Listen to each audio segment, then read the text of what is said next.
When my uncle fought for custody, his own sister turned against him. The sabotage during divorce nearly cost him everything. So this whole mess revolves around my uncle Larry 46M. He's always been a solid one in the family, worked construction his whole life, paid his bills, never into or shady stuff. But the second his marriage started falling apart, suddenly everyone had an opinion about what kind of father he was. Larry married my aunt, now ex-aunt Denise, about 12 years ago. They have one daughter, Emily, who's 9. To say Denise and Larry were toxic toward the end is putting it mildly. Fights in front of the kid, screaming matches at family gatherings, you name it. When the divorce finally started, no one was surprised. What did shock me was how dirty things got once custody came into play. Larry wanted joint custody, which felt fair. He's been an active dad who picked Emily up from school, coached her soccer team, even learned how to braid hair because Denise didn't have the patience. Denise, though, she wanted full custody and basically to erase Larry from Emily's life. And she wasn't shy about it. The sabotage started during the proceedings. We were all at the courthouse one morning, me, my mom, Larry's sister, and my grandma came to support him. Denise showed up with her lawyer and my other aunt, Sharon. Yes, Larry's own sister was sitting on Denise's side of the courtroom. Larry's face went pale when he saw her. He whispered to me, "Why the hell is Sharon here?" I didn't have an answer. None of us did. Turns out, Sharon had been feeding Denise inside info about Larry's finances and work schedule. She was giving her ammo to argue he was never her man and financially unstable. Which is complete BS. Larry's been at the same company for 15 years. At one point in the hallway, I overheard Sharon talking to Denise. "Sharon, don't worry, I'll testify. He's always working late. He leaves Emily with mom half the time. Judges don't like that." Denise, exactly. He shouldn't even get weekends. I swear my blood pressure spiked. I wanted to scream right there, but my mom grabbed my arm and shook her head. Larry found out a couple days later that Sharon had actually written a statement against him. She claimed he once forgot Emily at school never happened and yelled at her so harshly she cried for hours. Emily herself told me it was a lie. It was straight up character assassination. Larry confronted Sharon at my grandma's house. I was there, and the fight was brutal. "Larry, you're siding with the woman who's trying to take my daughter away from me." "Sharon, you're not stable, Larry. Denise told me things you don't want the court to know." "Larry, you mean the things you made up?" It ended with my grandma yelling at both of them to get out. I've never seen Larry cry before, but he sat in his truck afterward with his head in his hands. And that was just the beginning. The sabotage only escalated from there. The next hearing was about temporary custody. This was where things got nasty. Denise's lawyer strutted in with a folder thick enough to choke a horse, and Larry just had his one overworked public defender. You could feel the imbalance in the room. The judge asked Denise's side to present evidence, and that's when Sharon got called up. My stomach dropped. Seeing my aunt, Larry's own sister, swear an oath and sit down to testify against him was surreal. She started calmly, almost smug. "Sharon, Your Honour, I've witnessed my brother neglecting Emily. He often left her at our mother's house overnight without telling Denise, and he works so much that Emily barely sees him." Larry's lawyer immediately objected, but the judge let her continue. I looked at Larry. He was gripping the edge of the table so tight his knuckles were white. He kept muttering, "That never happened. That never happened." When it was his turn, his lawyer asked Sharon, "Lawyer, can you provide specific dates when this alleged neglect happened?" Sharon, "I can't remember exact dates, but it was frequent." Lawyer, "So no specific dates, no documentation, just your personal opinion." Sharon smiling, "Well, I'm his sister. I know him better than anyone." That smug little line almost made Larry snap. He whispered to me later that he wanted to shout, "Yeah, you knew me well enough when you needed money for rent last year, but he stayed quiet." Denise doubled down too. She pulled out evidence of Larry's supposed irresponsibility, a stack of missed utility bills she claimed she found in their old house. Except Larry already paid those months. He showed me the receipts. Clearly she'd made copies of old statements and tried to spin them. The judge didn't make a ruling that day, but ordered a temporary custody arrangement. Emily would live primarily with Denise, and Larry would get supervised visits twice a week until a more thorough evaluation was done. That word supervised cut into pieces. After court, the family drama exploded. In the parking lot, Larry cornered Sharon. "Larry, you just told lies about me in front of a judge. Do you realise what you've done?" "Sharon, I did what's best for Emily. You're unstable, and Denise can provide better." "Larry, best for Emily. She's my daughter. You're not protecting her. You're protecting Denise because you hate me." "Sharon, you think everyone's out to get you. That's why you're unfit." My mom finally jumped in and screamed at Sharon, "You crossed the line today. You're not family anymore if you're going to stab your own brother in the back like this." I'll never forget the look on Larry's face when we drove away. He wasn't angry anymore, just broken. Like he'd lost his daughter already. But here's the thing about Larry, he doesn't stay down for long. That night he swore he was going to fight back, even if it meant exposing family secrets no one wanted dragged into court. And that's when the custody battle turned into full-on war. That night, Larry sat in his tiny home office, surrounded by stacks of papers, notebooks, and printouts from emails and text messages. He was determined not to let Sharon and Denise destroy him in court. I remember him muttering, almost to himself, "If they want a war, they'll get one." The next morning, he started quietly gathering evidence. He dug up Emily's school attendance records, photos of him coaching a soccer games, even video clips from birthdays and holidays where he was actively present. Every time Denise saw Sharon claimed he was neglectful, Larry now had proof to contradict it. I offered to help. I scanned old family group chats where Sharon had texted Denise half-truths and outright lies. There were messages like, "Sharon, Larry didn't pay the bills again. He's so responsible." Larry texted me later, "I did pay them. She's twisting this." It became clear that Sharon wasn't just siding with Denise out of some sense of justice. She actively wanted to sabotage him. She had her own grudges, a long-standing argument over my grandma's inheritance and Larry refusing to co-sign a loan for her. The pieces fell into place. This was personal. Larry also started secretly recording conversations with Denise, hoping to catch her trying to manipulate Emily against him. One evening, he overheard her telling Emily, "Denise, your dad doesn't care about you. You should tell the court you want to stay with me all the time." Emily hesitant. I don't know her. Larry felt sick, but this recording was crucial.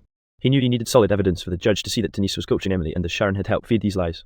Meanwhile, tension in the family house grew. My mom confronted Sharon again, this time more aggressively. "Mom, how can you do this to your own brother? Do you have any idea what you're doing to him?" "Sharon, I'm just being honest about who he really is. Maybe if he had listened to me before, this wouldn't be happening." Larry, who had been hiding in the office, overheard it all. He realized that the family dynamic had completely shifted. He couldn't trust anyone blindly anymore. The betrayal stung, but it also gave him resolve. Over the next few weeks, Larry meticulously compiled everything into a binder: school records, receipts, texts, photos, and recordings. He called on Emily's therapist to give a statement about her well-being and how she loved spending time with both parents. When the next court date arrived, Larry wasn't just a dad fighting for custody anymore. He was armed with the truth. And little did Sharon know, the evidence he had gathered would not only defend him but expose the extent of her sabotage. For the first time since this nightmare began, I saw a flicker of hope in his eyes. He wasn't going down quietly.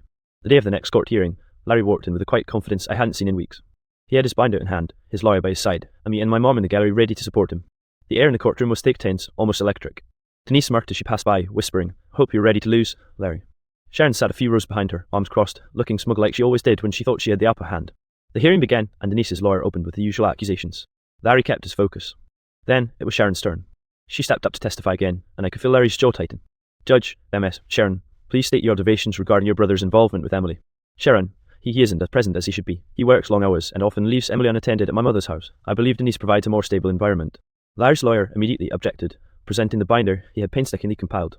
He flipped to the first section, school attendance records showing Larry was consistently involved in Emily's life, photos of him coaching soccer and attending parent-teacher conferences, and text messages proving Sharon had been feeding Denise false information. "Lawyer, Your Honour, we have documented proof contradicting MS, Sharon's claims. These messages clearly show attempts to manipulate both the court and the child's perception of her father." Larry himself stood up, his voice firm but steady. "Larry, Your Honour, I love my daughter. Everything Sharon said is false. She's lied about me neglecting Emily and twisted my actions to make it seem like I'm unfit. I've never abandoned her, and I've always prioritised her well-being." The judge raised an eyebrow, clearly impressed with Larry's composure. Then came the clincher: Larry's recording of Denise trying to coach Emily to say she wanted to live only with her mother. The room went silent as the tape played. Emily's small, hesitant voice echoed in the courtroom. Denise's lawyer spotted. Sharon's face went pale. Even Denise looked caught off guard, momentarily losing her confident demeanour. "Judge, MS, Sharon, you were aware that your testimony was influencing both the child and this court. That is a serious matter." Larry's lawyer handed the judge the final piece statement from Emily's therapist, who confirmed Emily's emotional stability and the importance of both parents in her life. At that moment, Larry looked at Sharon. There was no rage, just this calm, piercing stare that said, "I knew what you were doing, and I beat you at your own game." Sharon shifted uncomfortably in her seat, and for the first time all these weeks she looked small. The judge took a few moments to deliberate. When he finally spoke, it felt like the room exhaled collectively. "Judge, given the evidence presented, it's clear that Mr. Larry has been an active, responsible parent. Custody will be shared equally, with both parents encouraged to cooperate. MS. Sharon's interference is noted and will be considered in future proceedings if necessary." Larry let out a long breath, the tension finally breaking.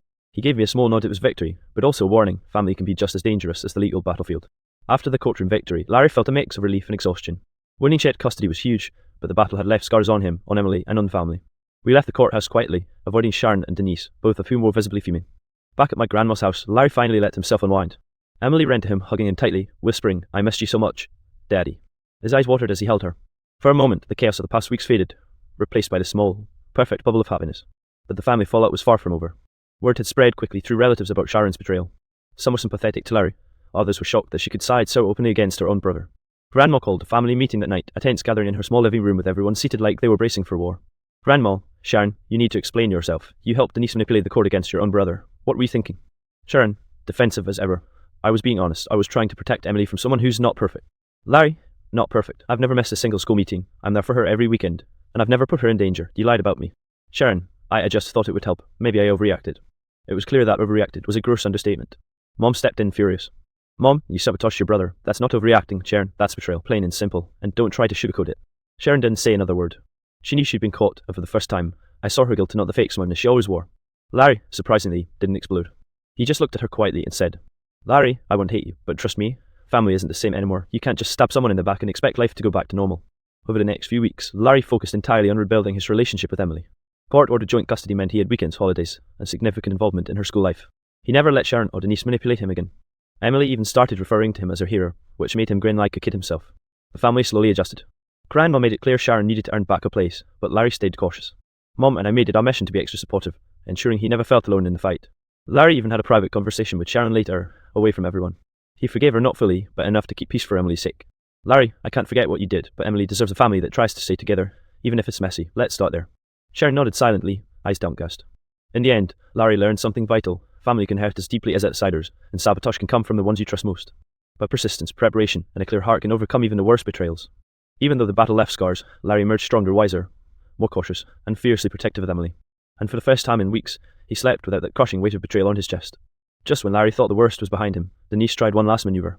A few days after the courtroom ruling, she emailed his lawyer, claiming that Larry had to suddenly change schedules and that Emily's after-school care was unsafe. It was a desperate, last-ditch effort to tilt the cord in her favour again. Larry saw the email while sitting at the kitchen table with Emily helping her with homework. He ran a hand through his hair and muttered, "Really? Seriously? Right after we just got shared custody?" I sat across from him, shaking my head. "You've got everything documented, uncle. Receipts, texts, attendance. She doesn't stand a chance." He smiled faintly, but there was fatigue in his eyes. "Yeah, but she's not playing fair, and it's exhausting having to fight like this all the time." Larry's lawyer responded to Denise's claims immediately, attaching all the evidence Larry had collected over the past month. He highlighted Emily's stable routine, her attendance records, and even referenced the therapist's statement confirming Larry's responsible parenting. But the tension wasn't just legal, it was personal. Larry knew Denise's desperation meant she was still trying to influence Emily emotionally. He noticed subtle changes, Emily hesitating when talking about weekends, glancing nervously whenever Denise mentioned court or lawyers. Larry knew he had to act carefully. One evening, he sat down with Emily in his bedroom, gently explaining, "Larry, Emily, I know Mommy's worried about a lot of things, but everything we do it together. I'm always here for you, okay? Emily, I know, Daddy, I just don't want anyone to be mad at me. Larry, no one's mad at you, sweetheart. You're my priority, always. You never have to pick sides." The honesty helped. Emily visibly relaxed, hugging him tightly.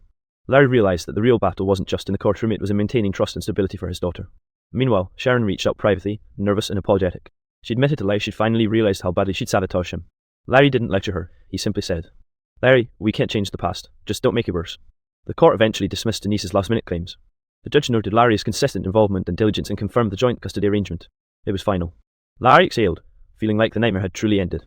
For Larry, this wasn't just about winning custody, it was about reclaiming control over his family and protecting Emily from manipulation. And though he'd been betrayed by the people he trusted most, he now knew who truly had his back. His sister, the one who stayed loyal, my mom, my grandma, and those willing to see the truth. Larry finally allowed himself a moment of peace. He went to Emily's soccer game that Saturday, cheering the loudest, holding her hand after every successful kick. For the first time in months, he could smile without the shadow of betrayal looming over him. He had survived sabotage, lies, and family drama. And in the process, he became not just a father fighting for custody, but a protector, strategist, and survivor. The weeks after the final court ruling were a mix of relief and cautious rebuilding. Larry focused on establishing a healthy routine for Emily weekends with him, school days with Denise, but now with a much clearer sense of boundaries. He insisted on open communication, checking in with her teachers, and documenting everything quietly to avoid future drama. Emily adjusted quickly. She loved having both parents involved without the constant tension. One evening, she curled up on Larry's couch, drawing a picture of their family. "Emily, Daddy, I made this for us. You and me and everyone else we like." "Larry, this is perfect, Em. You've got a good eye for what really matters." It was a small moment, but it hit Larry deeply. After all the legal fights, the lies, and the sabotage, this was the proof that love and stability mattered more than any courtroom victory.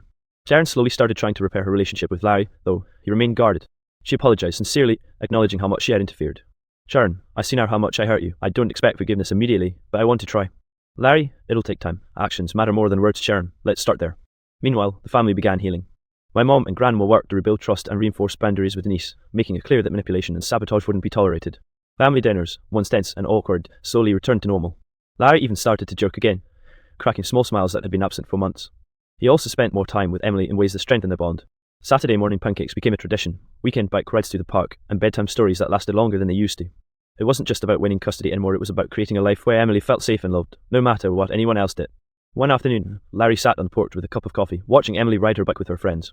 He turned to me and said quietly, almost to himself, "Larry, you know, I was so worried I'd lose her, but now I feel like we're finally getting our life back." I nodded, understanding exactly what he meant. The court battles, the betrayal, the sabotage, they all seemed like a distant nightmare now. What mattered was the present, Emily laughing freely, Larry standing tall, and a family learning to protect one another. Larry's story became a quiet legend in our family, a reminder that even when those closest to you betray you, determination, preparation, and love can overcome the worst sabotage. He didn't just win custody, he reclaimed his dignity, rebuilt trust, and showed Emily the strength of a father who would fight for her no matter what.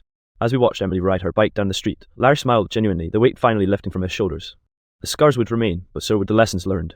And in that moment, with Emily's laughter echoing, it felt like victory pure, hard-earned, and